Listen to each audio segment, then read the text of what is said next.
जिंदगी किसी को किस मोड़ तक ला सकती है। एक दिन कविता अपने पति से कहती है, कौन है ये बच्ची, बताते क्यों नहीं, क्यों लेकर आए हो इसे यहाँ? कविता, ये मेरी बच्ची है। माँ पापा मेरी शादी शिवानी से करने के लिए मान नहीं रहे थे, लेकिन मैं उससे बहुत प्यार करता था। अब वो इस दुनिया में नहीं है, लेकिन सन्निका की जिम्मेदारी मेरी है। इसे मैं अपने पास ही रखूंगा। कविता ये देखकर सुनकर सन्न रह जाती है। कैसी बात कर रहे हैं आप, लोग क्या कहेंगे, मैं कैसे इस बच्चे के साथ जीवन चलाऊंगी? देखिए, इसे देखकर मुझे टेंशन हो रही है। आप इसे ले जाइए यहाँ से, मेरी भी तो बेटी है, मैं उसका हक कैसे मार दूं? दिनेश कविता को किसी तरह समझा लेता है। देखो सन्निका, ये आज से तुम्हारी माँ है, इन्हें तुम्हें माँ कहना है।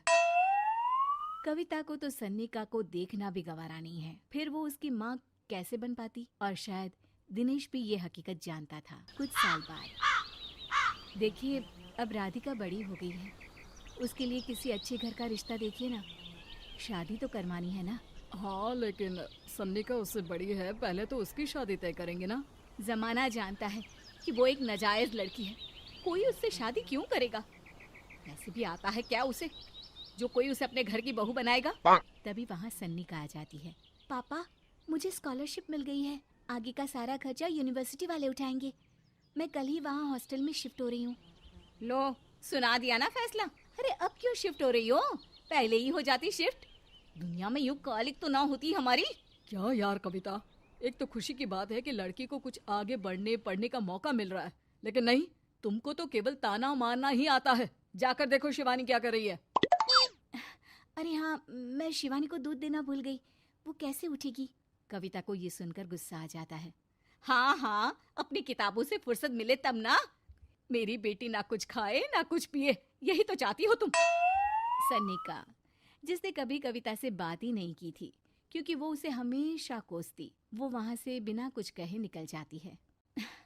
खाना तो पूरा बन गया, अब जाकर आराम से पैकिंग करती हूँ, कल वक्त से निकल जाऊंगी। देखिए जी, वैसे तो ये लड़की मुझे एक आंख पसंद नहीं, अपने कमरे में पैकिंग कर रही है। अरे मुझसे तो कभी बात भी नहीं करती। आप साफ साफ बोल दीजिए उसे कि घर से जाएगी तो सारा काम कौन करेगा, उसकी माँ?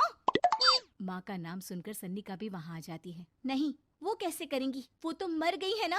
उस मनहूस औरत को मेरे घर में याद करने की कोई जरूरत नहीं है, समझी? वैसे भी ना होते हुए भी तेरी शक्ल में लगता है कि वो हमारे बीच में ही है हमेशा से। तो ठीक है ना, जब जा रही हूँ तो क्यों प्रॉब्लम हो रही है आपको? सन्निका घर से निकल रही थी। कविता ना चाहते हुए भी सन्निका को रोक लेना चाहती थी, और वजह थी सिर्फ उसकी सोशल लाइफ का डिस्टर्ब हो जाना। किटी में कविता की सहेलियाँ कहती हैं, क्या बात है, तू परेशान सी लग रही है, सब ठीक तो है ना?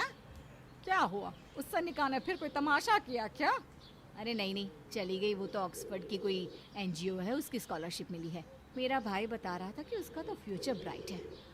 अरे चल ना, तुझे क्या, तेरा तो पीछा छूटा उससे। अरे कैसे क्या नहीं, घर का सारा काम करती थी। इसकी छोटी बेटी को भी तो उसी ने संभाला था, याद है? उसकी छोटी बेटी का जो केस हुआ था, वो भी अपने सर ले लिया था। हाँ, तो बदले में सारा खर्चा भी तो हम लोग ही उठा रहे थे ना। और पता है, वो मुझसे बात भी नहीं करती, जैसे पता नहीं मैं ही उसके माँ के मरने के लिए जिम्मेदार हूँ। अरे खुद को क्यों दोष दे रही है, तूने जो किया शायद कोई नहीं करता। कविता को समझ में नहीं आ रहा था कि उसके साथ ऊपर वाले ने ऐसा क्यों किया। वो शाम को घर आती है। आज तो बहुत खुश होगी तुम, एक बला से छुटकारा मिला ना तुमको। बेचारी की जिंदगी नरक बना कर रखी थी। वो तो कहते हैं ना, ऊपर वाला सब देखता है। देखो, चुन लिया उसने अपना रास्ता। कविता का मन तो करता है कि वो पति को सब कुछ सुना दे, लेकिन सामने सास खड़ी होती है। ये तो है, बेचारे को खाना बनाने से लेकर घर के सारे काम करने पड़ते थे। बाहर का भी कोई काम होता तो वही देखती। अब देखते हैं घर का काम कैसे होता है। तभी कविता की बेटी उसके लिए चाय लेकर आ जाती है। लो माँ चाय, कैसी रही किट्टी? अच्छी थी बेटा, खाने में कुछ बनाया है क्या? हाँ, सन्निका दीदी जैसी ही सब्जी बना दी है, आप रोटी बना लो। और हाँ, कल मैं चली जाऊंगी इलेक्ट्रिक बिल और राशन लाने के लिए। अच्छा अच्छा, पैसे मैं दे दूंगी। सन्नी का कार्ड दे गई है ना? हाँ माँ, एक कार्ड तो देकर गई है। अरे चोर नहीं थी वो, मेरे बेटे का ही खून है। पता नहीं कितना घमंड भरा है इसमें। अरे छोड़ो ना माँ, जिसको जो बनना था वो बन ही जाएगा। अच्छा माँ, कल चलना है उसके कॉलेज में, सभी पेरेंट्स को बुलाया गया है। अब कविता तो जाने से रही, तो हम ही साथ चलते हैं। हाँ बेटा, उस बिन माँ की बेटी का है ही कौन।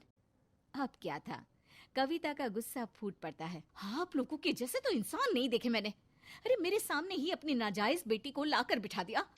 रोज मैं उसे देखती तो एहसास होता कि कैसे आपने मुझे इतना बड़ा धोखा दिया। जरा सोचिए तो, अगर ऐसा ही कुछ मैंने किया होता तो। अरे रहने दे, क्या नहीं किया तूने उसके बदले में। उस मासूम के साथ क्या क्या करती थी सब जानते हैं हम। अरे छोड़ो ना माँ, ये तो एक बात लेकर बैठ जाती है। चलो सोने चलते हैं। अगले दिन दिनेश और उसकी माँ सन्निका के कॉलेज में जाते हैं। कैसी हो बेटा? मेरा नाम रोशन करना। जरूर पापा। ये ले बेटा, पैसे रख ले। नहीं, वो कविता ने काट दिया है। अरे बेटा, वो माँ है तुम्हारी, उसका नाम क्यों लेती हो? अरे हटाओ भी, क्या ही क्या है उसने इसके लिए, क्यों माँ बोले। तभी वहाँ सन्निका की टीचर आ जाती है। सन्निका की माँ नहीं आई? जी नहीं, वो घर में बेटी है ना, सबका एक साथ आना तो मुमकिन नहीं था। तो उन्हें भेज देते। हम सभी उनसे मिलना चाहते हैं। मानना पड़ेगा, बहुत अच्छी तरह से पाला है उन्होंने अपनी बेटी को।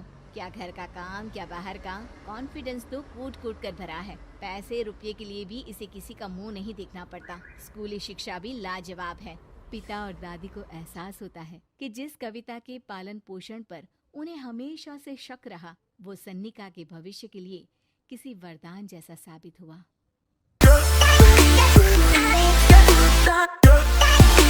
Da da da da da